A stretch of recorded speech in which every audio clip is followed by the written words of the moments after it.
Salut tout le monde, moi c'est François et vous êtes bien sur French Muscle. Aujourd'hui dans cette vidéo je vais vous faire une petite réaction à chaud là, du dernier Fast and Furious 9. Alors je ne suis pas un cinéphile, je ne suis pas un spécialiste, analyste ou quoi que ce soit, donc ça va être un petit peu à l'arrache, juste ce que j'ai pensé du film. C'est parti!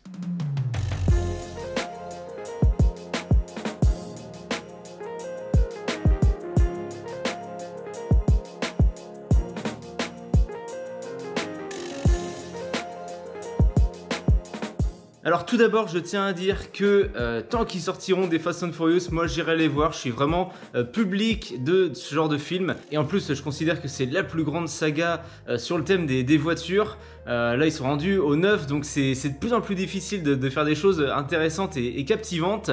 Mais je suis toujours public de ça, toujours envieux de voir ce qu'ils vont nous sortir. Donc je tenais à le préciser, moi je serai toujours à soutenir cette franchise. Maintenant, voilà ce que j'ai pensé vraiment du numéro 9.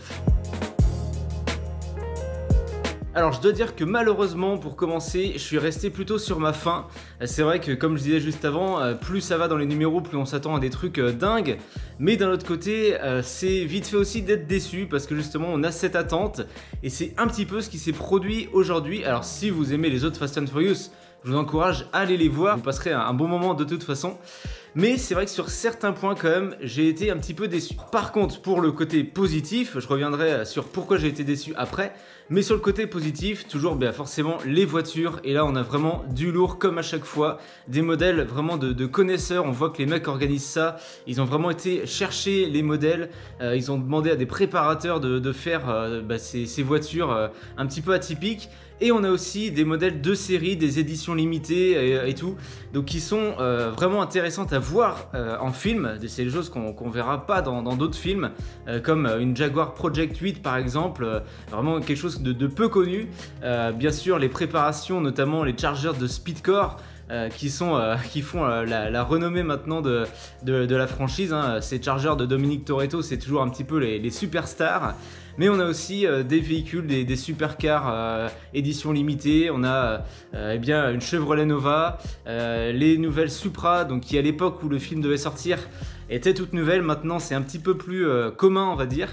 Mais en tout cas, on voit vraiment qu'ils ont été dégotés soit des modèles anciens qui font revenir un peu au goût du jour. Je suis content pour la Nova parce que j'en avais une, donc c'est plutôt cool de la voir au grand écran. Et puis des modèles comme la Toyota Supra, bon là c'est un peu plus des opérations de com je pense pour mettre en avant des modèles pour les constructeurs.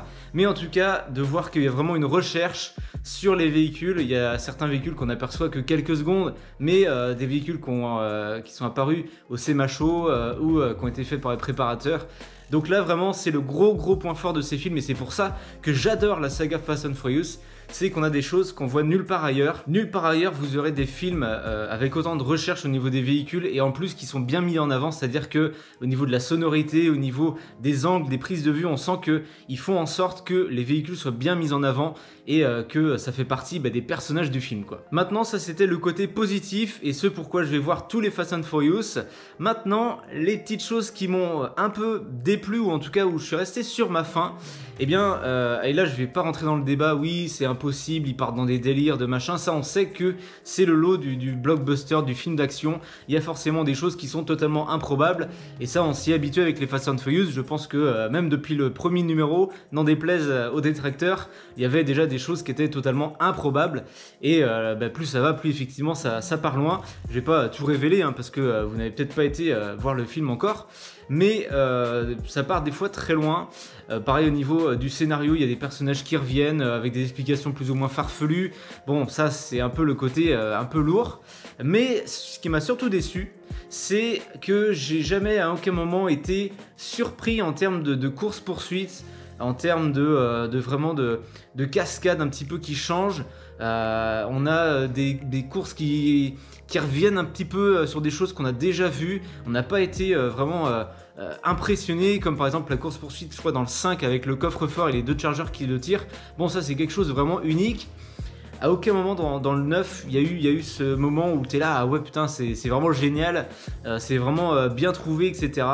Il y a une course où ils utilisent les mêmes répliques, la même façon de faire la course, de gagner la course, et là tu te dis bon bah ouais ils auraient pu peut-être trouver un petit truc un peu mieux que ça. Donc là-dessus, ouais, c'est un petit peu décevant.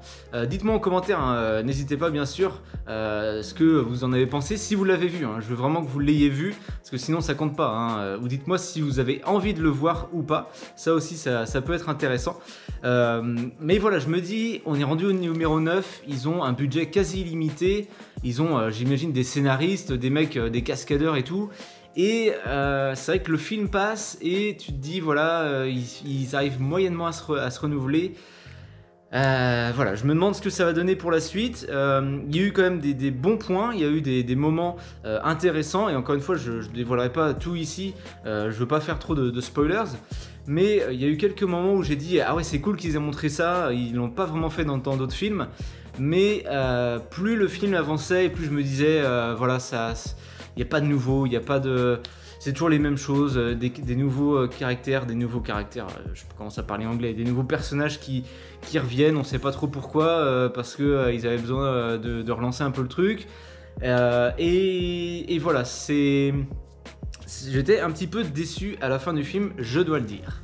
Alors est-ce que j'aurai envie de le revoir bientôt? Je ne sais pas, je pense que peut-être pour revoir des petites choses que j'aurais manqué, mais ça n'a pas fait comme certains autres épisodes où je pourrais les revoir le lendemain ou quoi, parce que par exemple juste une scène dans je sais plus quel épisode, je commence à les mélanger, mais vous arrivez au Race Wars avec la Amy Couda Noire, où là vraiment t'as ce sentiment d'entendre la sonorité du V8, de la façon dont c'est filmé et tout, tu vis le truc.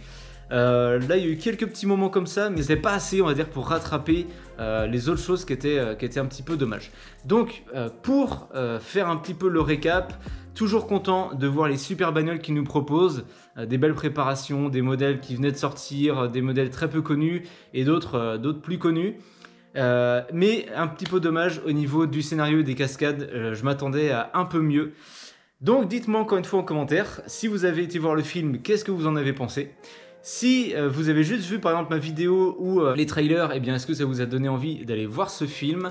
Une dernière petite chose, c'est vrai que ce qui n'était pas évident, c'est que avec eh bien, la pandémie, malheureusement le film était retardé de plus d'1 an, donc ils ont été obligés de nous resservir des nouveaux trailers, des nouvelles bandes annonces, et au final on voyait quand même pas mal de choses du film, même s'il restait des petits détails qu'on n'avait pas vus, mais on en savait tellement que, comme je disais, on n'a pas été vraiment surpris. Et ça les a peut-être desservis un petit peu, mais bon, ça c'est pas vraiment de leur faute malheureusement.